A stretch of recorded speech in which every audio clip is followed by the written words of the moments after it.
Naloka na naman si Kim Chiu sa panibagong paandar ng kanyang mga solid para makatulong sa promo ng lalabas nilang movie ni Paula Avellino na My Love Will Make You Disappear.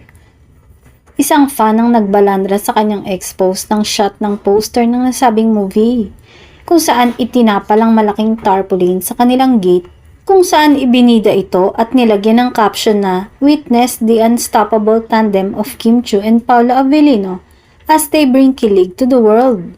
Don't miss their high-anticipated first movie together, hitting theaters on March 26. Nasungkit ng atensyon ni Kim ang post kahit hindi siya nakatag. Naloka at natuwa naman ng todo si Kim sa nakita nitong poster sa harap ng malaking gate. Reaksyon ni Kim: "Hala, naging gate na yung poster. I love it. Thank you po." Ito ang unang tarpaulin poster ng Kim Pao sa harap ng gate. Pero nauna na rito noong January ang patarpaulin ng fan sa tindahan, tricycle, sa bintana, pedicab at kung saan-saan pa.